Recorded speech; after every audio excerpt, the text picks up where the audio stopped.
ശ്രീമതി ഉമ്മ തോമസ്, ഞാനൊരു വാക്ക് പറഞ്ഞോട്ടെ. നമ്മുടെ ഈ സഭയ്ക്കകത്ത് ഉല്ലാസയാത്ര നടത്തുന്നത് പോലെ, ഉമ്മ തോമസ് ഒരു സെക്കൻഡ്, ഈ സഭയ്ക്കകത്ത് ഉല്ലാസയാത്ര നടക്കുന്നത് പോലെ സഭ ഗൗരവതരമായി ഇവിടെ മുന്നോട്ട് പോകുമ്പോൾ അതിന്റെ നടുവിലൂടെ ഓളം വെട്ടി പോകുന്നത് ദയവായിട്ട് ഒഴിവാക്കണം. പല പ്രാവശ്യം നമ്മൾ ഇത് പറഞ്ഞതാണ്, ഇനി പറയാൻ ഇടയാക്കരുത്. ഏതായാലും നിങ്ങളുടെ ഒരു പ്രതിഷേധം കഴിഞ്ഞല്ലോ. എത്ര പ്രതിഷേധം ഉണ്ടായാലും ശരി, ഞാൻ വാച്ചാൻ പാടിനെ വിളിക്കുന്ന പ്രശ്നമില്ല. നിങ്ങൾ ബഹുമാനപ്പെട്ട ജനപ്രതിനിധികളാണ്. നിങ്ങൾ ജനങ്ങളെ പൂർണ്ണമായ വിശ്വാസത്തോടു കൂടി ജയിച്ചു വന്ന ആളുകളുമാണ്. അതുകൊണ്ട് നിങ്ങൾ ഇതിനോട് യോജിച്ച് നിൽക്കുക, സഹകരിച്ചു പോവുക. കേരളത്തിൽ അധികാരത്തിലേറിയ വി ഡി സതീശന്റെ നേതൃത്വത്തിലുള്ള UDF മന്ത്രിസഭയെ ഏറെ പ്രതീക്ഷയോടുകൂടിയാണ് ജനങ്ങൾ നോക്കിക്കാണുന്നത്. ഒരു പതിറ്റാണ്ട് കാലത്തെ പിണറായി ഭരണത്തിൻ്റെ കെടുതികളിൽ നിന്ന് കേരളത്തെ മോചിപ്പിക്കുവാനുള്ള ഇച്ഛാശക്തിയും കാഴ്ചപ്പാടും ഈ ഭരണകൂടത്തിനുണ്ട് എന്ന് അവർ ആത്മാർത്ഥമായി വിശ്വസിക്കുന്നുണ്ട്. അതുകൊണ്ട് തന്നെ വളരെ ആവേശപൂർവ്വമാണ് സഭാ നടപടികളെപ്പോലും ജനങ്ങൾ നോക്കിക്കാണുന്നത്. ജൻസികളടക്കം കഴിഞ്ഞ ദിവസങ്ങളിൽ ടെലികാസ്റ്റ് ചെയ്ത നിയമസഭാ നടപടികൾ ആവേശത്തോടുകൂടി കണ്ടുവെന്നും പങ്കുവച്ചുവെന്നും സോഷ്യൽ മീഡിയ ശ്രദ്ധിച്ചാൽ നമുക്ക് മനസ്സിലാക്കുവാൻ സാധിക്കും. നിയമസഭയെക്കുറിച്ച് പറയുമ്പോൾ സഭയിലെ മിന്നും താരമായി മാറുന്നതും മുഖ്യമന്ത്രിയായിട്ടുള്ള വി ഡി സതീശൻ തന്നെയാണ്. സഭാ സമ്മേളനം ഈ കഴിഞ്ഞ ദിവസം അവസാനിക്കുന്നതിന് മുന്നോടിയായി അദ്ദേഹം സഭയിൽ സർക്കാരിൻ്റെ നിലപാട് പ്രഖ്യാപനം നടത്തിക്കൊണ്ട് പങ്കുവച്ചിട്ടുള്ള പ്രസംഗങ്ങളും അതിനെതിരെ പ്രതിപക്ഷമുയർത്തിയ ആരോപണങ്ങൾക്ക് നൽകിയ മറുപടികളുമെല്ലാം സമൂഹ മാധ്യമങ്ങളിൽ വൈറലായി മാറിയിരിക്കുകയാണ്. എന്നാൽ ഈ നിയമസഭയിൽ വി ഡി സതീശനെ പോലെ തന്നെ മിന്നുന്ന പ്രകടനം കാഴ്ചവെക്കുന്ന മറ്റൊരു വ്യക്തിത്വമുണ്ട് എന്നതും നാം മറന്നു പോകരുത്. നിയമസഭാ സ്പീക്കറായി പദവിയിലെത്തിയ തിരുവഞ്ചൂർ രാധാകൃഷ്ണനാണ് ഇപ്പോൾ ജനഹൃദയങ്ങൾ കീഴടക്കിക്കൊണ്ടിരിക്കുന്നത്. ജൻസികളുടെ ഹൃദയങ്ങൾ കീഴടക്കി ഒരു പൂക്കി സ്പീക്കറായും അദ്ദേഹം മാറിയിട്ടുണ്ട്. നമുക്കറിയാം, തിരുവഞ്ചൂർ രാധാകൃഷ്ണൻ സ്പീക്കർ പദവിയിലേക്ക് നിയോഗിതനായപ്പോൾ തന്നെ അതിനെ വ്യാപകമായി പരിഹസിക്കുവാൻ ഇടതുപക്ഷം ചില പ്രചരണ വേലകൾ നടത്തിയിരുന്നു. മുൻകാലത്ത് തിരുവഞ്ചൂരിന് സംഭവിച്ച ചില നാക്കുപിഴവുകളെ പെരുപ്പിച്ച് കാണിച്ചുകൊണ്ട് വീഡിയോ ദൃശ്യങ്ങൾ പങ്കുവെച്ചുകൊണ്ട് ട്രോളുകൾ ഇറക്കിയായിരുന്നു ഇടതുപക്ഷത്തിൻ്റെ ഈ പ്രചരണങ്ങളൊക്കെ. എന്നാൽ തിരുവഞ്ചൂർ സാധാരണക്കാരനായിട്ടുള്ളൊരു സ്പീക്കറല്ല, കേരളം കാണാനിരിക്കുന്ന ഏറ്റവും മികച്ച സ്പീക്കറായിരിക്കുമെന്നുള്ള സൂചന ആദ്യ സമ്മേളന കാലത്ത് തന്നെ അദ്ദേഹം നൽകിക്കഴിഞ്ഞു.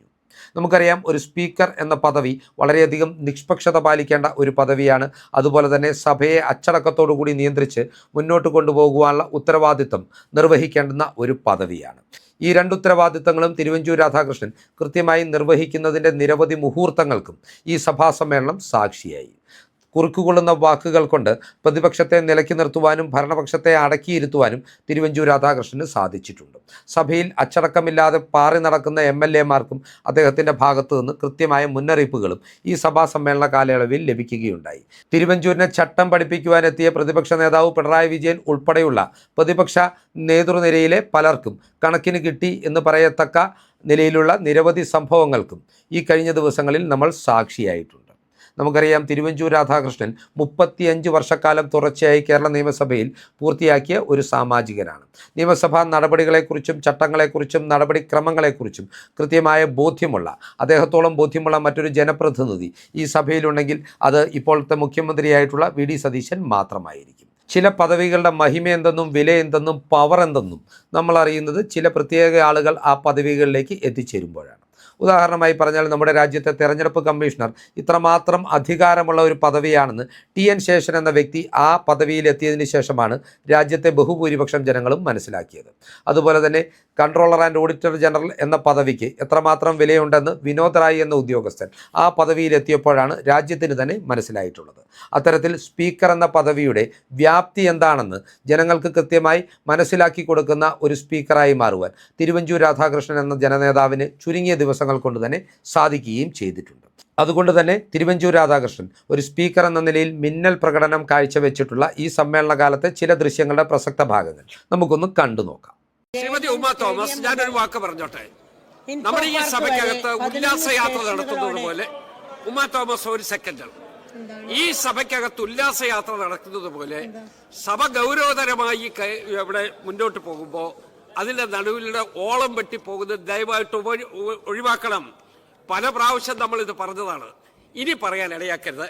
ശേഷം ആ പണം അതാണ്, അതേ നയമാണ് ഈ ഗവൺമെന്റിന്. അങ്ങ് സംസാരിച്ചപ്പോൾ ഡിസ്റ്റർബ് ചെയ്തില്ലല്ലോ. അങ്ങ് ശല്യപ്പെടുത്തരുത്. ഒരു ഗവൺമെന്റ് പോളിസി ശല്യപ്പെടുത്തരുത്. ഒരു ഗവൺമെന്റ് അദ്ദേഹം പറയട്ടെ. അങ്ങ് എന്തിനാ അസ്വസ്ഥനാവുന്നത്?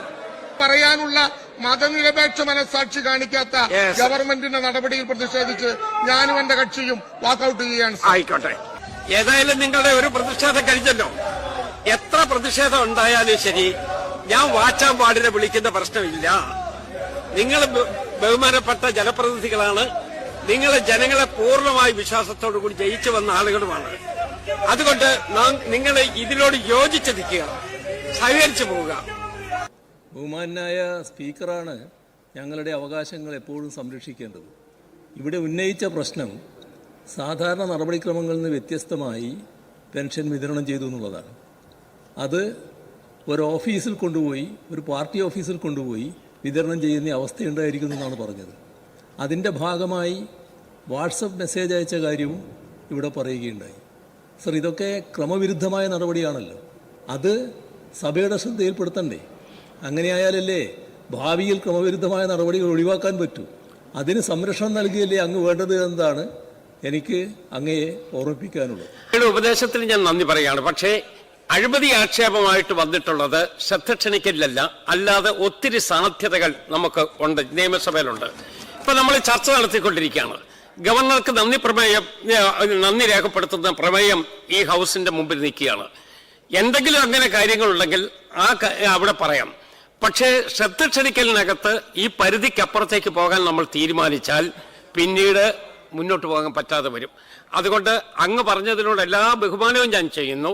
പക്ഷെ അതോടൊപ്പം തന്നെ ഈ ശ്രദ്ധ ക്ഷണിക്കലിനകത്ത് വന്നിട്ടുള്ള കാര്യത്തെക്കുറിച്ചാണ് ഞാൻ പറഞ്ഞത്. ബാക്കി കാര്യങ്ങൾ ഇവിടെ ചർച്ച ചെയ്യുന്നതിലൊന്നും കുഴപ്പമില്ല. അത് നമ്മുടെ പൊതു ചർച്ച വരുന്ന സമയത്ത് ആകുകയും ചെയ്യാം. ഒരു കാര്യം ഓർമ്മിപ്പിക്കേണ്ടത് ആവശ്യമാണ് എന്ന് ചേർക്കുകയാണ്. ഇന്നലെ നമ്മളുടെ തുടക്കമായതുകൊണ്ട് സ്വാഭാവികമായിട്ട് നമുക്ക് കുറച്ച് ഫ്രീഡത്തോടു കൂടി എല്ലാ ആളുകളും ഇടപെട്ടിട്ടുണ്ട് എന്ന് എനിക്കറിയുകയും ചെയ്യാം. പക്ഷെ സഭയുടെ ഒരു ഡെക്കറം കീപ്പ് ചെയ്യുന്നത് നമ്മളുടെ പൊതുവായിട്ടുള്ള ആവശ്യമാണ്. ആ ഡെക്കറത്തിന് വിരുദ്ധമായി ഒരു നടപടി ഉണ്ടാകരുത് എന്ന് ഞാൻ ഓർമ്മിപ്പിക്കുകയും ചെയ്യാണ്. ഇപ്പൊ സംസാരിച്ചു കൊണ്ടിരിക്കുമ്പോൾ ചെയറിന് മുഖം മറഞ്ഞു നിൽക്കുക, ഇവിടെ തന്നെ ക്രോസ് ചെയ്തു പോകുന്ന ആളുകൾ അങ്ങനെ തലങ്ങും വിലങ്ങും പോവുക, ഒരാൾ വഴിതെറ്റി വന്ന് വെല്ലിന്റെ ഭാഗത്ത് വരെ വന്ന് നിന്ന് മടങ്ങിപ്പോയത് ഞാൻ ഓർക്കുകയും ചെയ്യാണ്. നമ്മളുടെ ഈ സഭയുടെ ഡെക്കറം കീപ്പ് ചെയ്യാനുള്ള ഏറ്റവും വലിയ ബാധ്യത നമ്മുടെ ആളുകൾക്ക് തന്നെയാണ്. 71 പുതിയ അംഗങ്ങളാണ്. അവർക്ക് മാതൃകയാകേണ്ട ആളുകൾ നിശ്ചയമായിട്ടും ആ മാതൃകയാക്കി തന്നെ നിൽക്കും എന്നുള്ള പൂർണ്ണ വിശ്വാസമാണ് എനിക്കുള്ളത്. 71 അംഗങ്ങളും അതിനോട് സഹകരിക്കണം.